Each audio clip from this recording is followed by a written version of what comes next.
All right, so today's presentation is on stalking. Know it, name it, and stop it.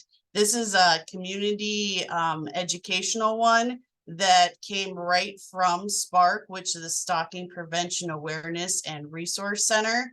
So it's really nice that it talks about how us as community partners can really help to recognize what's going on and where to refer someone who may possibly pose as being a stalking victim. My name is Colleen Hoffman, and currently I'm the program manager here for Safe Place of Eastern South Dakota, and we're located in Mitchell, South Dakota. And we cover an 8-county radius around us, and we partner with local libraries, especially with this presentation and Stalking Awareness Month.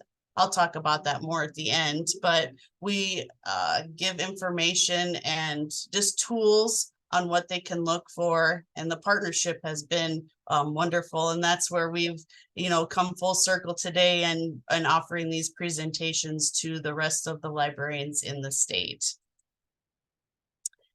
The stalking awareness. So the reason that we get to do this particular presentation is we receive a grant from the Office of Violence Against Women, and it's a prevention grant so that we can provide education and prevention to our communities on domestic violence, sexual assault, stalking, human trafficking, and dating violence.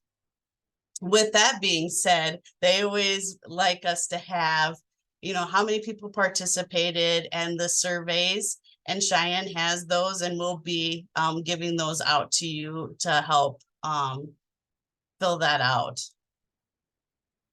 With today's program, I just want to let you know when we're discussing this, there are some things that we'll talk about that may trigger, or just be mindful and just be careful of yourselves. When we're going through this, we will also be talking about a true story, and there might be things that are hard to hear. So let's get started. So why take the time to learn about stalking? Well, stalking is a really important thing to understand. It is criminal, it is traumatic, and it is dangerous. Stalking is criminal. It is a crime across the United States. That means it's a crime at the federal level, in all 50 states, U.S. territories, tribal lands, and in our military justice system. It might be a misdemeanor or a felony, depending on the jurisdiction and the situation. A lot of people don't realize that stalking is a crime. And so many victims are left wondering, well, what, should I call the police because somebody rang my doorbell or drove by my house? And the answer is that victims can consider reporting to authorities, as well as documenting the stalking. Stalking is traumatic. Many stalking victims experience mental health impacts, including depression, anxiety, insomnia, and social dysfunction. Quite a few also lose time from work. Many lose their jobs altogether. And a significant number relocate. In fact, 1 in 7 stalking victims move as a result of their victimization. It's important to hear from stalking victims and survivors in their own words. This survivor said, "I have given up all hopes of ever having a safe life. The rest of my life, I will be looking over my shoulder, expecting to see him there." And finally, stalking is dangerous. Stalking often co-occurs with physical violence, including physical assault, sexual violence, and rape. 1 in 5 stalkers use weapons to threaten or harm their victims. And in 76% of intimate partner femicides, that's murder of a female partner by a male partner, in 76% of completed and 85% of attempted, there was stalking the year prior to that murder or attempted murder. And yet so often these early signs of danger are ignored as, oh, it's just texting, it's just ringing the doorbell. In fact, one researcher went so far as to say, stalking is homicide in slow motion. So what's the good news? The good news is that we have an opportunity, because stalking is one of the few crimes where early intervention can prevent trauma, violence, and even death. When we recognize those early signs, take them seriously, connect victims to resources, and hold offenders accountable, we can keep our communities safe from this prevalent and terrible crime. That's why it's so critical that you learn about stalking and how to know it, name it, stop it.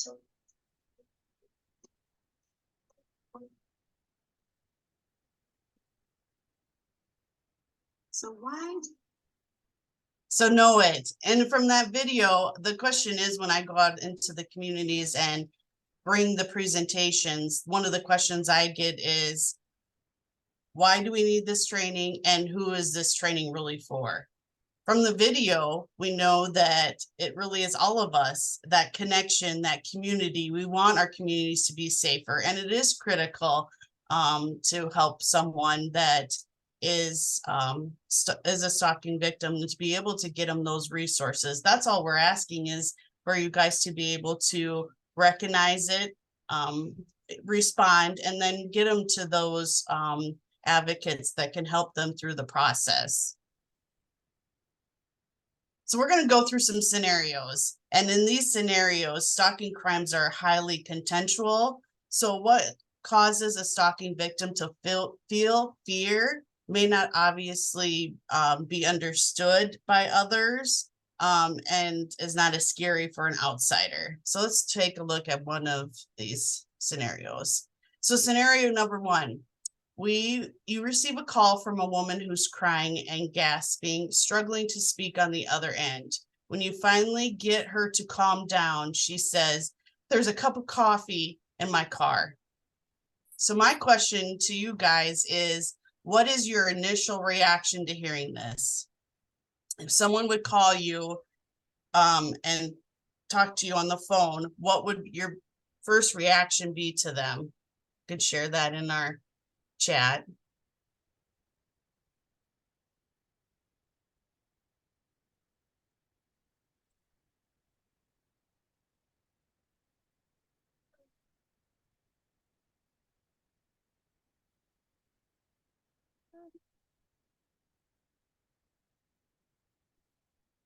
Yeah, reactions may be that we're confused. Confusion is one. Annoyed, maybe alarming for them. So does the caller seem rational to you?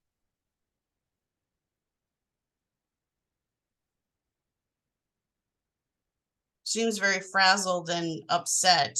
So does this seem something urgent? Should we be saying that they should be calling the police to talk to them about what's going on, to make a report?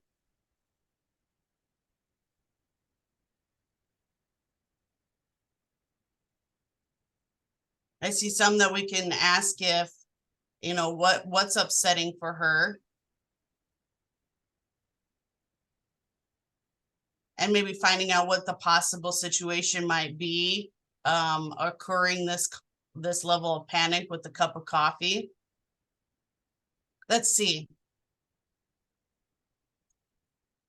So eventually the victim says she's here. It turns out that the caller is a stalking victim who recently relocated. She did not believe that her stalker wasn't her stalker ex-girlfriend who had physically threatened her. She didn't realize that she knew where she was even at. So when she left for work that morning, there was a cup of coffee in her car with the pet name her ex uses with her. So now we can see, with having the contents of what's actually going on, we can get a better understanding why she was so upset to see this cup of coffee in her car.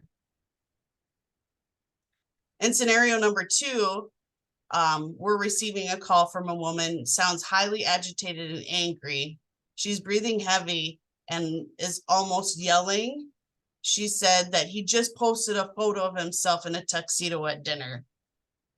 So I'll ask, like I did previously, what is the initial reaction of hearing this?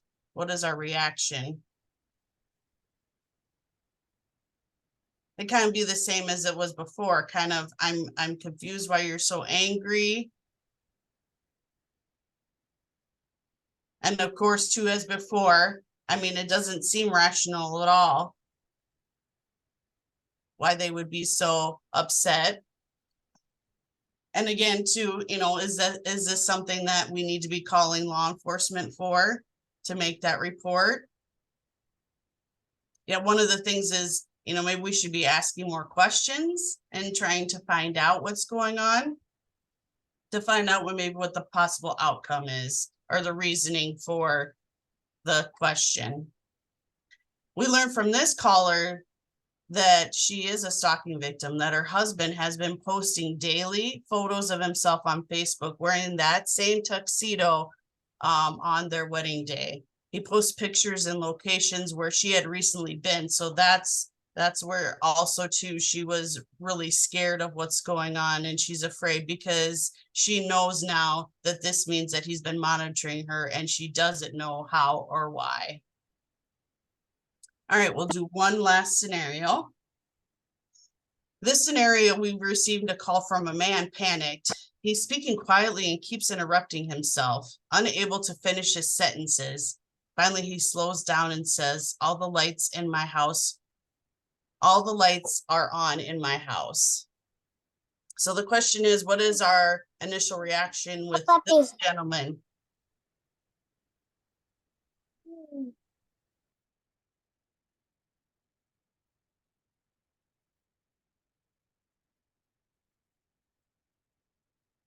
As before, the other two, they were upset. Here he's, it's sounding confused, and we're trying to put the pieces together of why he's,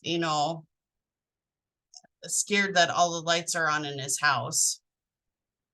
And this one, we find out that the caller's name is Steven. He's actually a business owner. Last month, he fired Mark from the front desk receptionist at his office. And in the feedback evaluation that he provided Steve at the company, he mentioned that coworkers complained that Steve often left the lights on when he was the last one in the office. After about a week after the incident, Mark began sending Steve angry emails and how unfair his firing was. So Steve blocked the emails, and then he started receiving phone calls. He blocked all those phone calls, and then Mark believes that's when Steve broke into his home and now is trying to send him a message. So we can see that the contents of what's happening is often what makes stalking scary. After we found out, especially with the Facebook post of all of the things that were happening, there was more to that than him just posting a picture of himself in his wedding dress or wedding tuxedo. As we discuss with these scenarios, it is critical. So the coffee cup isn't scary until we know the whole story. In other words, it's reasonable.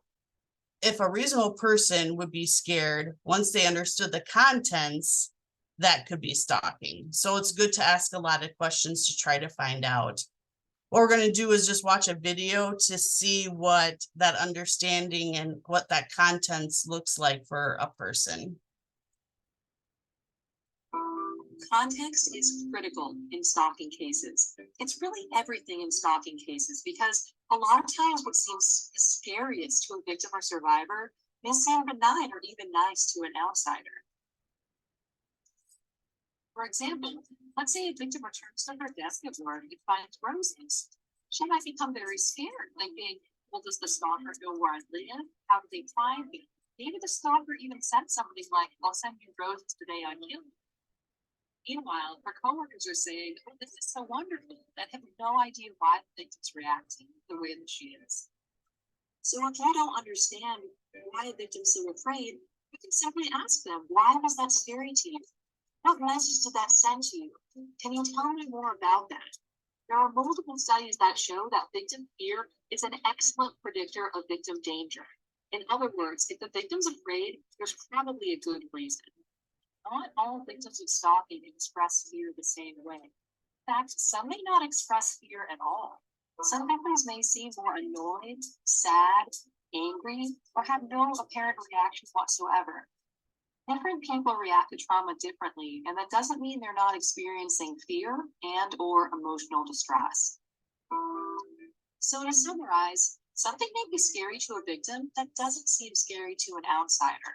Stalking behaviors often have specific meanings only understood between the victim and the offender. And even if a victim is outwardly expressing fear, there may still be fear and still may be stalking. Context is key to understanding stalking and getting the tools to know it, name it, and stop it.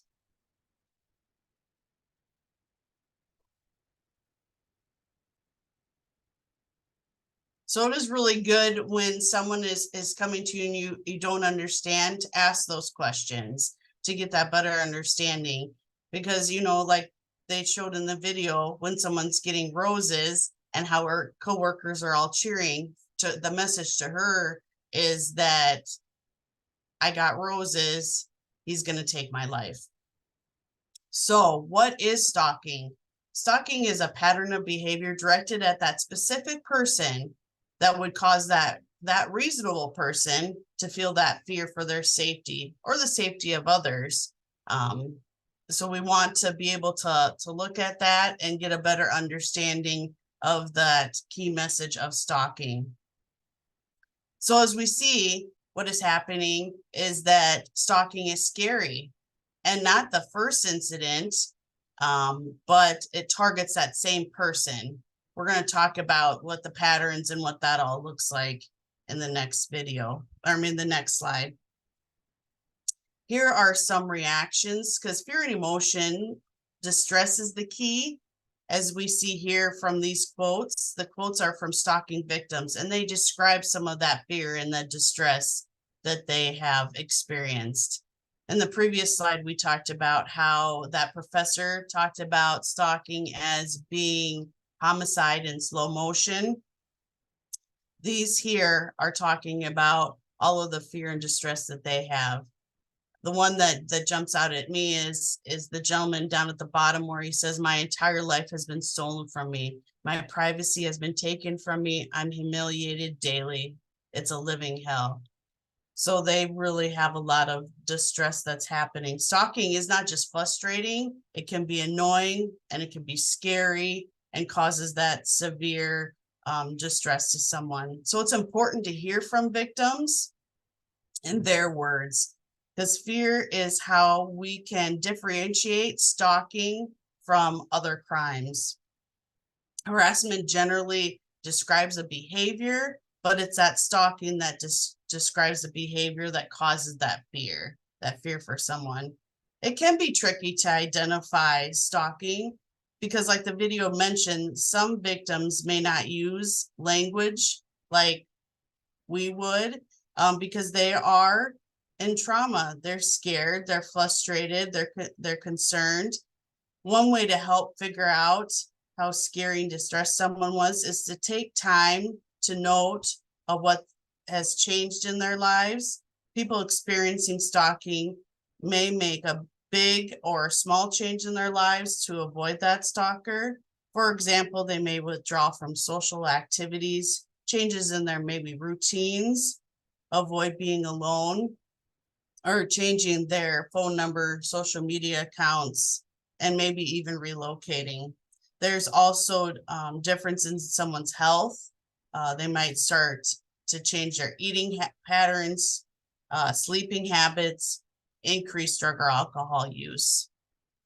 Really, the key message to stalking, that stalking is directed at that specific person and in that specific individual, not random people. Stalking may target other people close to the primary victim, like a family member or a boyfriend or girlfriend. Stalking may use people close to that victim to send that direct message.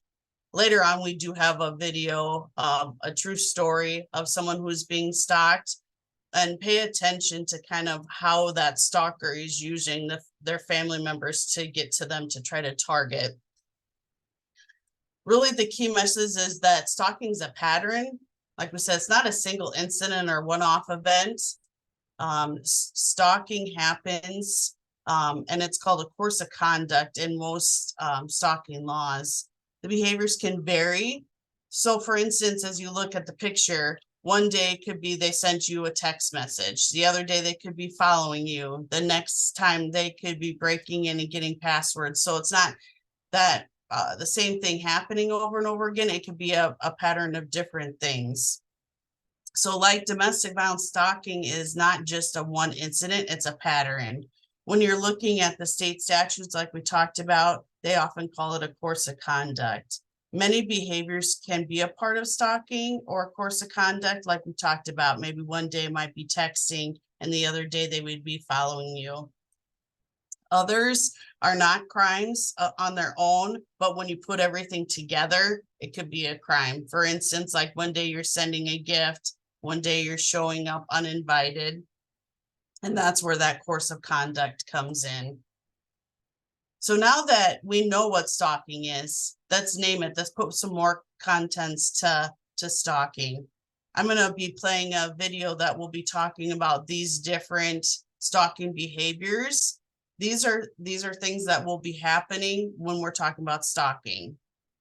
We'll go into them each one in depth, but these are the four main ones. We talk about surveillance, life invasion, interference, and intimidation. Those are the four that we are going to be talking about. One of the ones I want to show you a little bit more in depth is surveillance. When I did this presentation and we talked about, there was a conversation about those Apple air tags. And so I found a video to kind of talk about this. Gentleman talk about how people use those air tags and in a stalking way. Apple AirTags are $30 Bluetooth doodads that are supposed to help you find lost items with your phone. But someone could also use one to stalk you by hiding it in your backpack, car, or bike. If someone plants an AirTag on you, it's up to your ear or your iPhone to find it. Let me show you what that would look like for a victim. First, an AirTag will start to beep when it's moved and its owner's iPhone is nowhere around, but only after 3 days. If there's an AirTag planted in your bag, you would hear it beeping in a quiet room, but it's not particularly loud. Muffling it is as easy as this.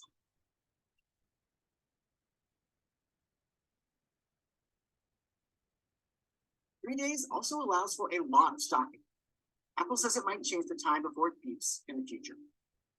And there's another stalking warning built into AirTags, but it only works if you own an iPhone 6S or newer. If your iPhone notices an AirTag moving around with you that doesn't belong to you, it will pop up an alert when it thinks you get home. Once you know that, then you can use your Find My app to make the hidden AirTag start beeping. Though this didn't always work for me, and the Find My app doesn't help you locate an unwanted hidden tag. Beware, there's also a setting someone could try to change on your phone that prevents you from getting any safety alerts. Apple has done a better job than competitors with similar products at warning us about stalking, but you should still be aware of how AirTags could be used against you.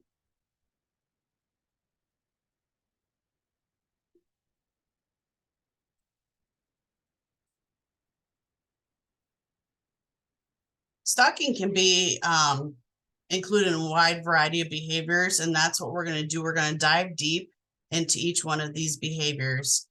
Like we said, stalking can often engage in surveillance, life interface, and intimidation. Stalking can be included in a wide variety of behaviors. So these behaviors can happen through the technology, which we saw in this previous video, in person or in both. So these categories we're going to look at, some are going to overlap, but we're going to dive deep into each one. So with surveillance, those behaviors can look like following or checking up on someone, maybe either on foot or in a car, automobile, online, watching or waiting places where a victim might be. So they're showing up where they're going to be, like after yoga practice or working out.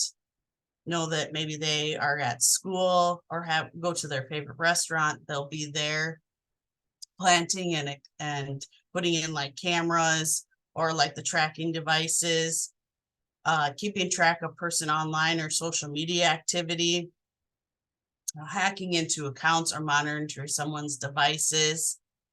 And this one too can see where that stalking is going to be affecting not just that person, but their family members, their colleagues, because they may be asking friends and family and colleagues about that person.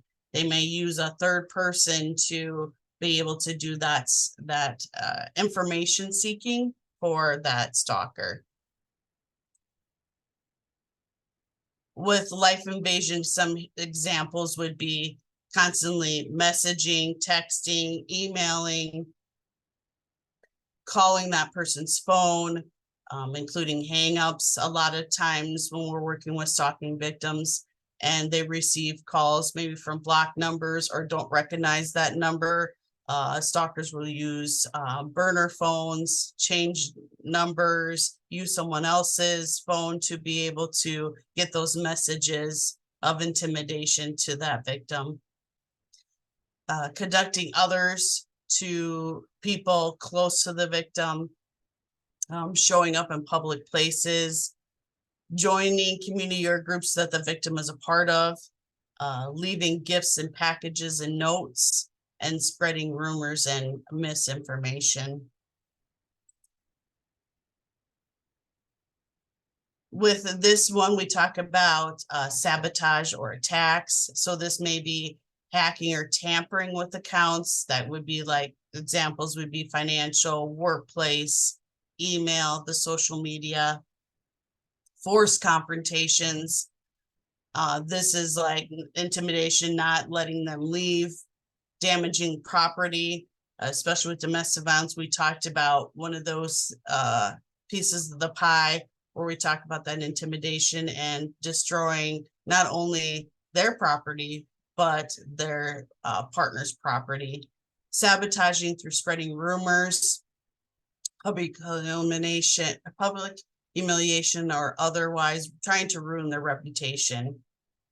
Causing the trauma and physical injury that addresses the victim's needs to spend more time and resources to address.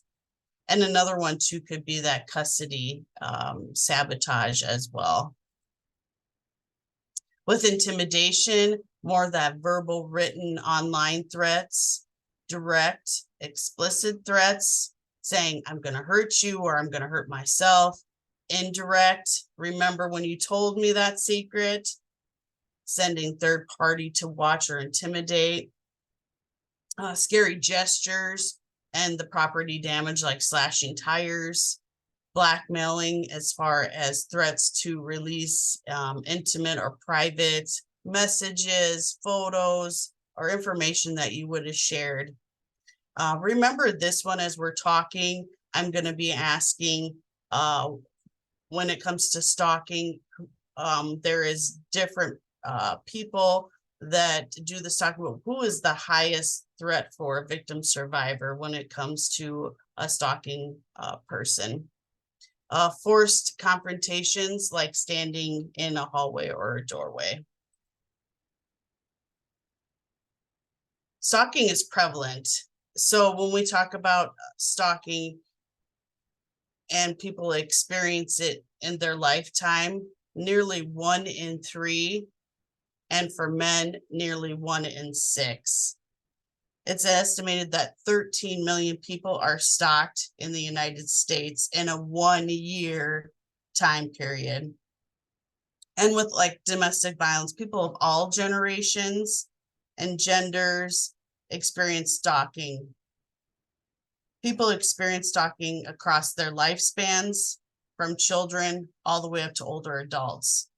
Young adults ages 18 to 24 experience the highest rate of stalking on average and among adults.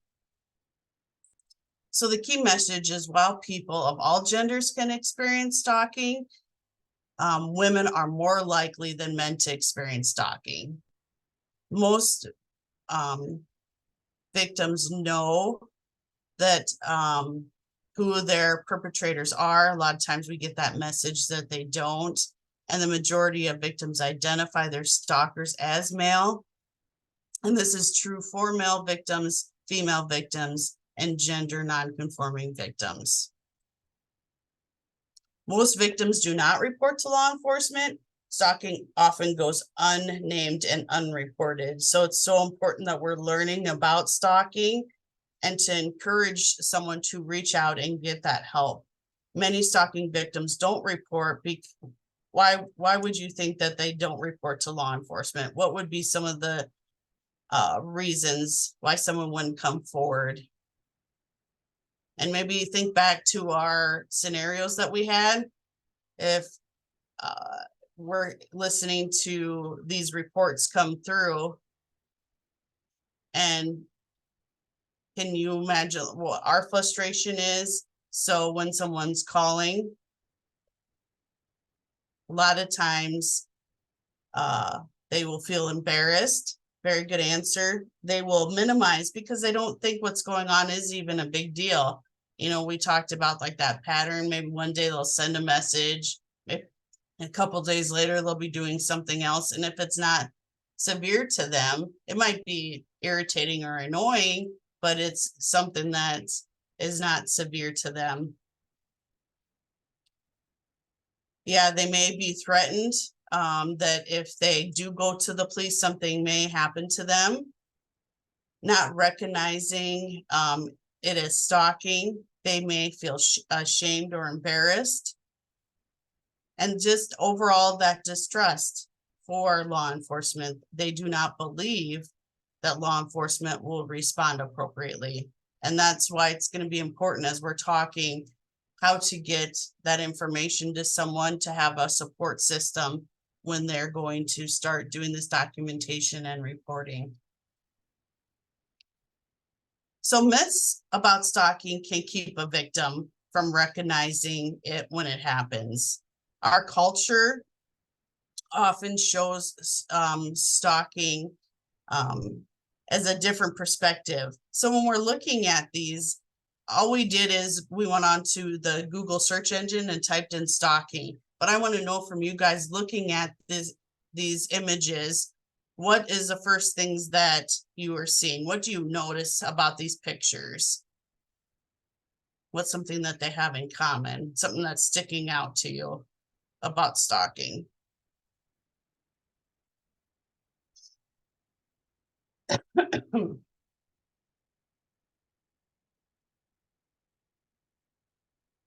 Right, someone said hoods and caps. Yeah, hooded. The stalking victims are faceless. A lot of times you're seeing in these pictures, they're male stalkers. What is happening is especially going on and doing these searches, but some of the TV shows popularize that secret admirer as a stalker. While it can happen, it is rare. In a vast majority of stalking cases, the victim knows who their perpetrator is. In popular culture, when we hear stalking, we may think about like those celebrity stalkers. But while this can happen, the victim knows the perpetrator a vast majority of the time. So who are the stalkers?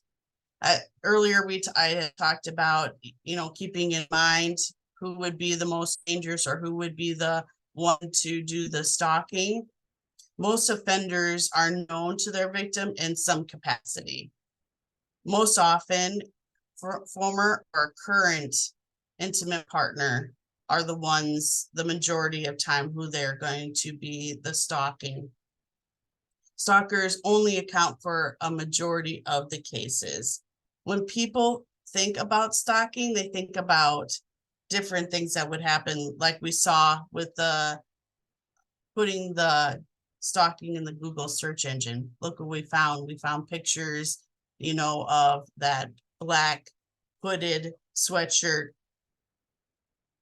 and majority of the time being a male perpetrator. But in reality, the majority of stalkers are intimate partners. current or former partners as well.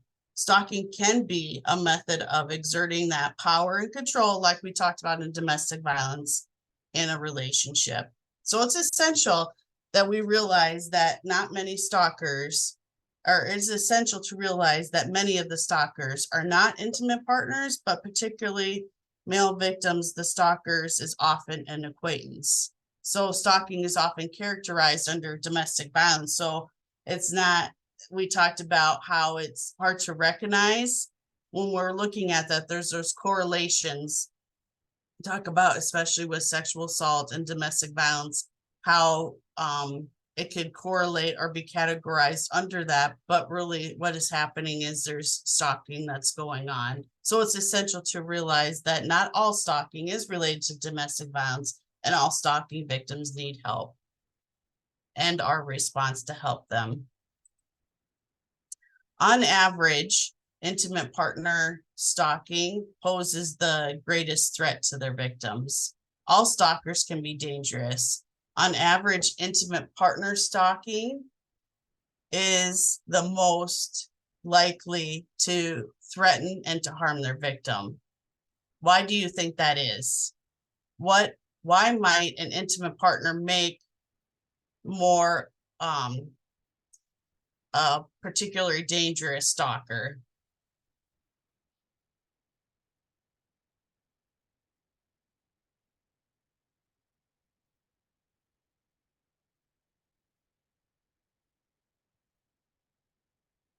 The reason may be is they know the victim the best. We talked about they know the victim's schedule.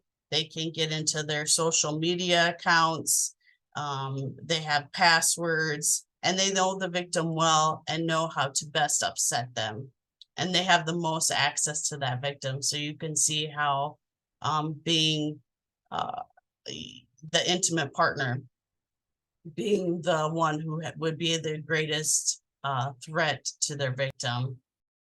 Yes, they're more emotionally vulnerable to someone, correct? So we're going to watch a story. This is a Peggy Klein video, and it's going to be providing some information on specifics of stalking. And then afterwards, we're going to talk about the case.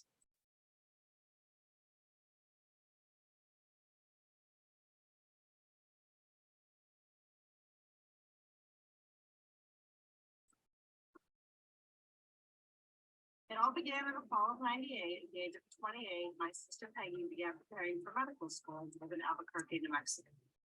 She met and began dating a man named Patrick Kennedy.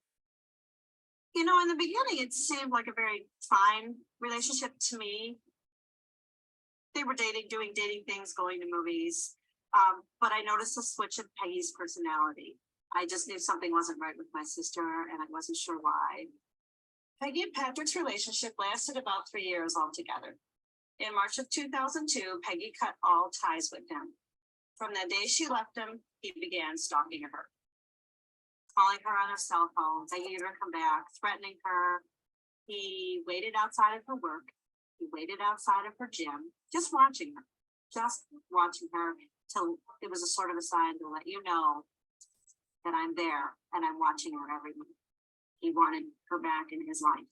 And until he did, you know, he was just going to. Oh, sorry. Just look at. At one point, Peggy had called me in the afternoon and said, "You'll never believe this. Patrick jumped out of the bushes at work with a dozen roses and a wedding ring and asked me to marry him." And Peggy said, "I walked right by him. I got in my car and drove away."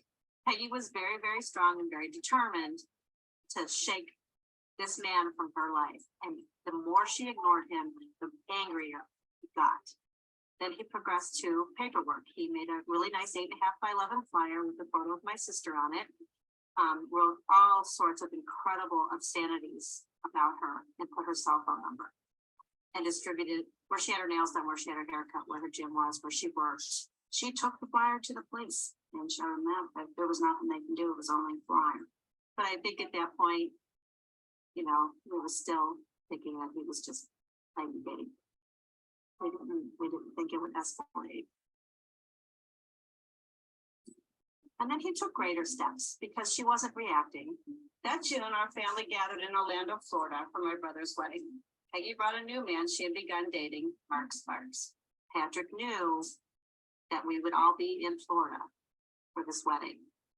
And he had flown to my mother's house in Poland, Ohio, and on her white garage doors with black spray paint, he sprayed PK as a form on the doors. Patrick then returned to Albuquerque to set fire to Mark's house.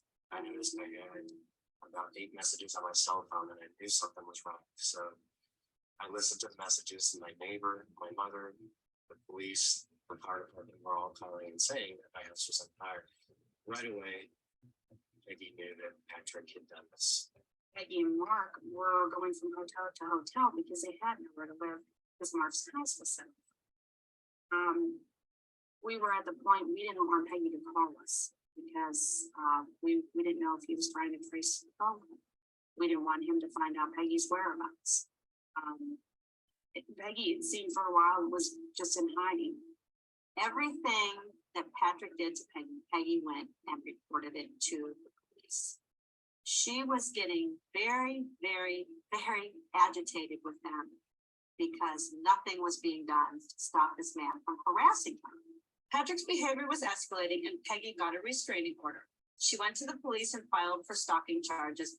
The trial was delayed for several months. Nothing was being done. It was extremely frustrating. And in a time where you're being hunted by somebody and you feel more victimized by going through the system to protect yourself, then what good is it? And I remember Peggy coming home having a binder of probably 200-300 pages in it, of just everything she had documented. Peggy did all the footwork. Peggy did everything. She did everything right, but nobody would help her. Why? I don't know the answer to that. And at this point, Peggy asked the DA, will it take a bullet to my head for you to do something about this? With Patrick's behavior escalating, we just felt like, at least temporarily, let's get you out of here and let's wait for the stalking trial to come up. And by that time, we can determine whether it's safe for you to move back home. Peggy soon left for Turlock, California to begin a new life. She did everything she could to leave no trace or trail to protect herself. 6 days before her stalking trial was to happen, Patrick found Peggy after months of searching. So how did this happen? After paying a private investigator for information, Peggy Stalker drove to the Albuquerque airport, checked a handgun and a hunting rifle at the airline counter, and flew to San Jose, California. He retrieved his bag with his weapons, rented a car, and arrived at her neighborhood. Posed as a private investigator, approached a delivery driver who recognized her photo and gave him her exact address. He caught up with her on her way out of the house early Saturday morning. He duct taped her hands together, he choked her, and he beat her. He beat her so severely with his gun that her blonde hair turned bright red. Despite all of this, Peggy managed to break free and flee to a neighbor's apartment where she was able to call 911. 911 emergency. I was sponsored. He did it again. He did it again. He did my 14 times. Number 118 is 1 percent. Third there. And I'm like, he's me up with the gun. He's trying to break it down. And he has a gun right now. He's pretty deep. It's not that way. We're on the way now. Yeah. They're on their way.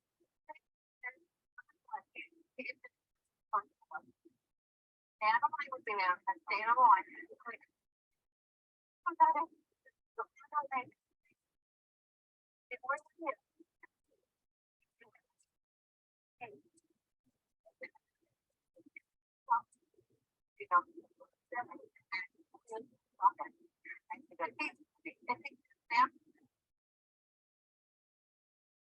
The SWAT team arrived. Peggy told them, if you open this door, he will kill me. And the police officer said, let's not talk about that, Peggy. Let's talk about your family. And Peggy had said, tell my mother that I love her. And tell my sister who's pregnant to name the baby after me. And tell my niece, Abby, she will have a guardian angel.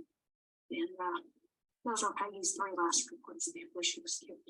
I just remember punching a hole in one of my walls. I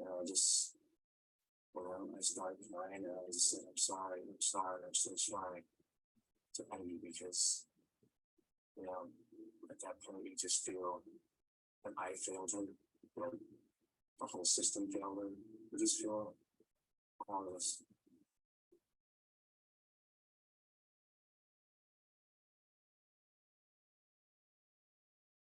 As we take in that video we just watched, does anyone have any reflections or anything they want to share before we go through the discussion questions?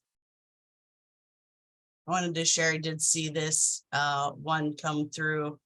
When we think about Peggy's case, Peggy's are what victim hesitates, or reasons why they hesitate to report to the police. So if they see the police are not doing anything for someone as severe as what Peggy went through, why would they do something to help someone who is going through something else?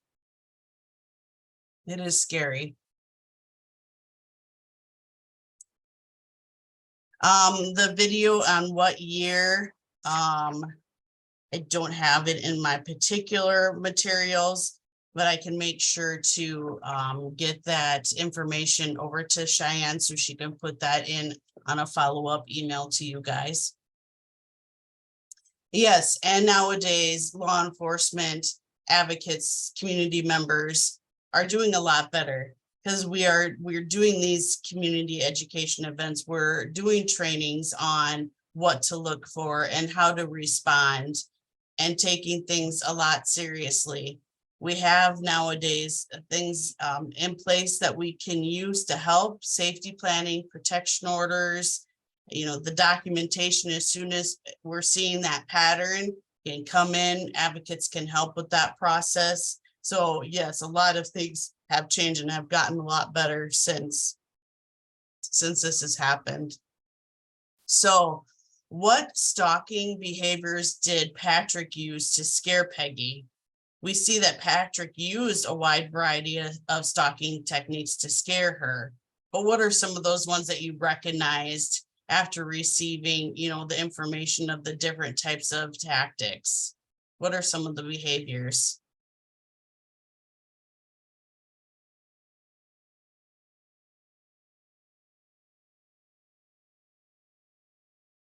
The one that stuck out the most for me is that damaging that he did to hit her mother's garage door by doing that spray painting derogatory stuff on there. That one was one that really was shocking for me. Yeah, he showed up at her work, at the gym, and then popping out and asking her to marry him. That was very shocking too. Yeah, and spreading that false information with those flyers.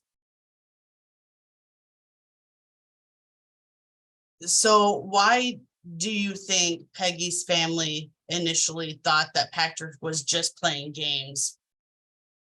What were some things and behaviors that we saw and heard in that video?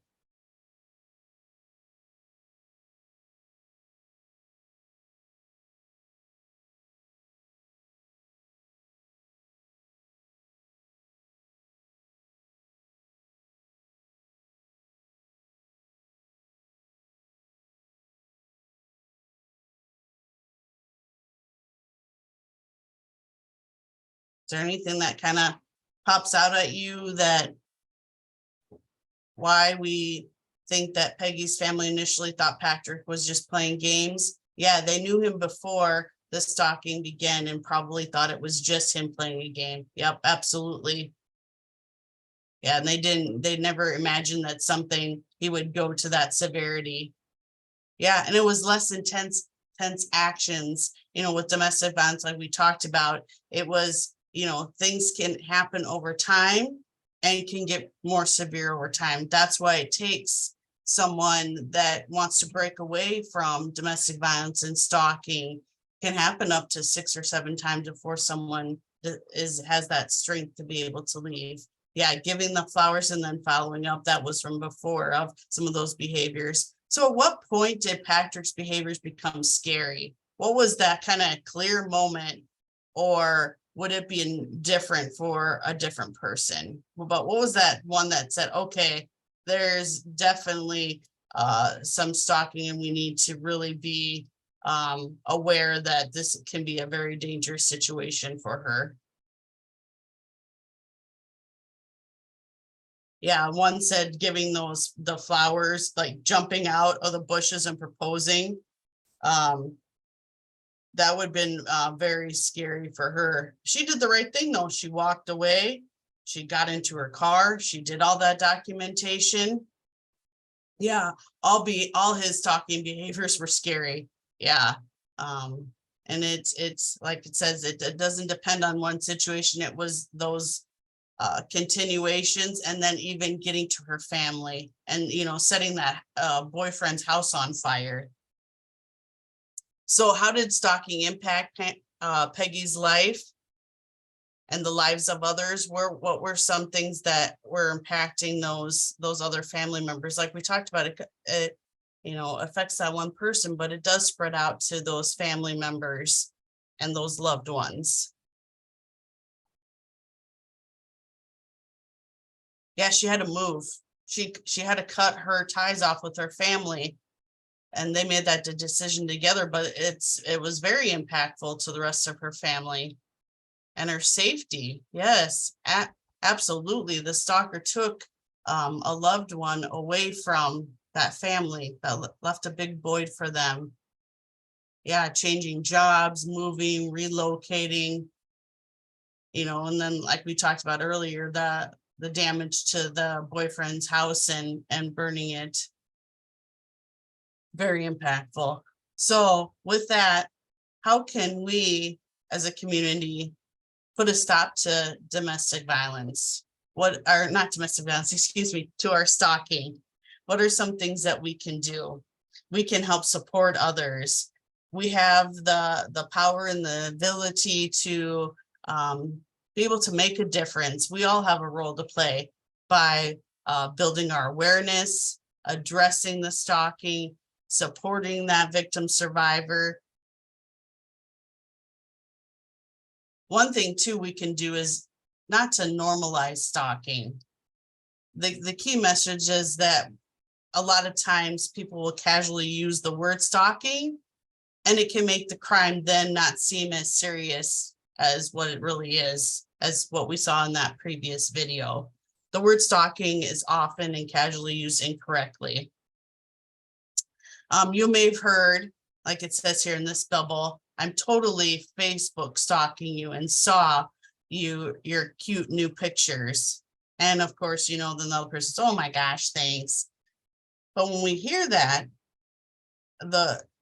it might be scary for someone, like we said, with the content of it. If we've heard only something like, I was stalking you on Facebook, or I'm stalking you online, when what was happening was not actual stalking. But when we look at a friend's photos on social media, is not scary. But when we're hearing stalking used incorrectly, it has that negative impact. And it can lead both the victims and a responder to minimize that experience when somebody's coming and opening up that they have been stalked. So we don't want to minimize stalking. In media, stalking often is presented as romantic and funny. In reality, as we're seeing from this presentation, it is critical, it is traumatic, and it is dangerous. So we don't want to downplay stalking. It's a video on how to support others. Oh. Most victims of stalking talk to a friend, family member, or someone else they know and trust first before deciding to seek additional help. That person's response can make a huge difference. If the victim's fears are validated and taken seriously, they're more likely to tell others, as well as to seek additional help from law enforcement, victim service providers, or other community resources. If someone tells you that they're experiencing stalking, believe them. Many victims blame themselves, so remind them that the stalking is not their fault. Nothing that the victim did or did not do justifies the stalker's behavior. If you see or hear from the stalker, do not share any information about the victim, no matter what the stalker says. Don't just have one conversation, check in with your friend using the communication medium that they prefer. Encourage the victim to make a safety plan and to seek local services to help them do so. If you aren't sure where to start, Victim Connect can help make a referral to local resources.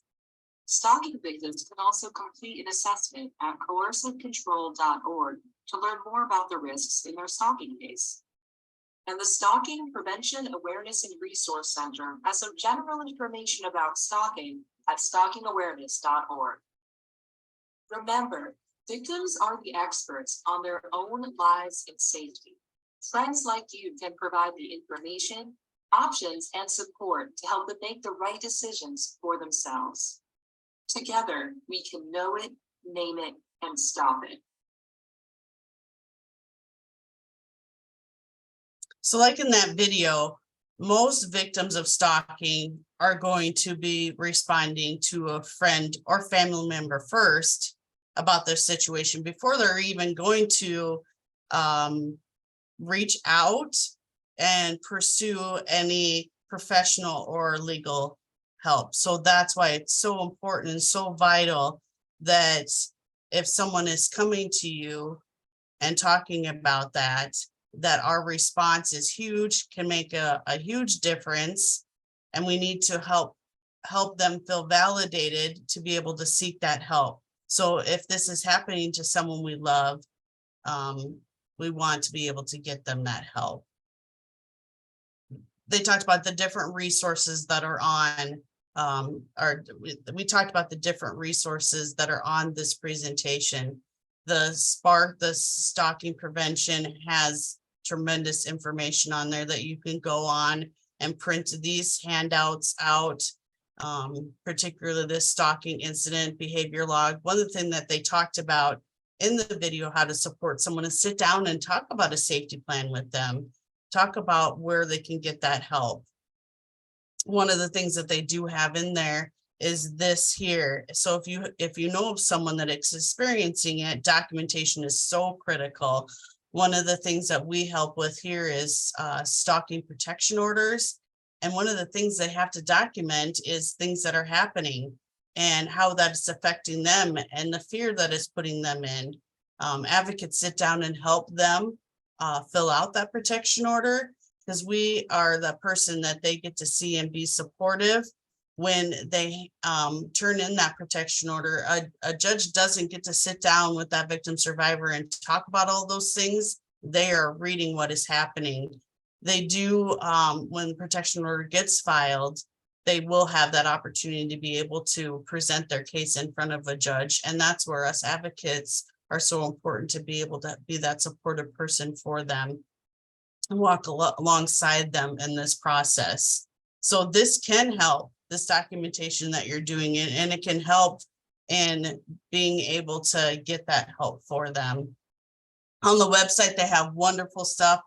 We here at Safe Place have this information on hand. I've shared this with our community partners and libraries in our area. But if you want more of that information, you can go right on to Spark and ask them to deliver this information to you directly. Stalking is dynamic and complex, as we've learned today. So continue to educate yourselves and spread that message.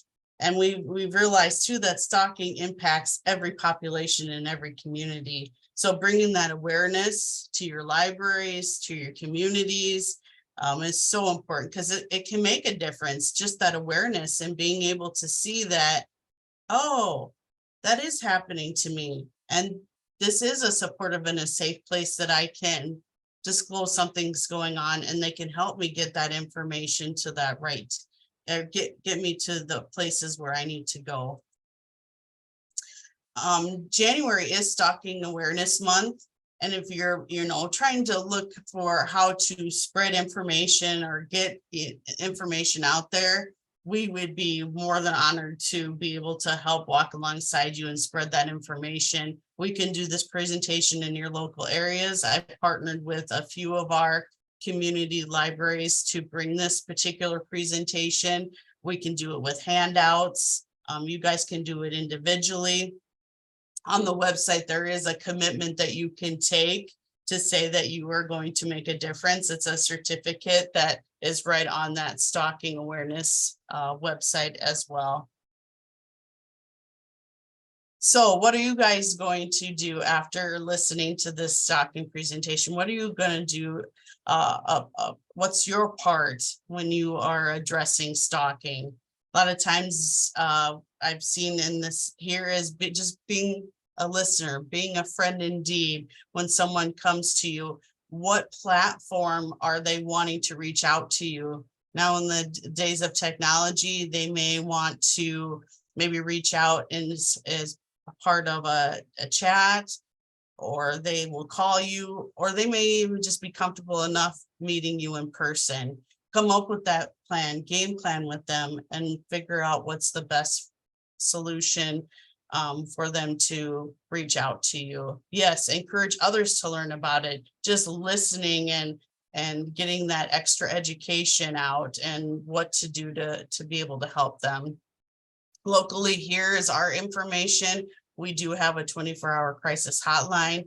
We also have a chat feature that I'll show you a little video. It's an older video, but at least it'll show you what we do here when we partner with our libraries. We ask them that if somebody is coming and they're not comfortable talking about stalking or advocacy, to get onto our website and chat with an advocate. We can help them right in your area. And our community partner here is our Mitchell Public Library. We partner with them by doing library displays. We've done in January, we've done a stalking one. We partner with them in October to do a domestic violence one, and in April with our sexual assault awareness. Here's a short video just to kind of show you what our chat feature is all about.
And with that, it just shows how they can get right onto our website, get into that chat feature, and an advocate from our agency will get on and respond to them.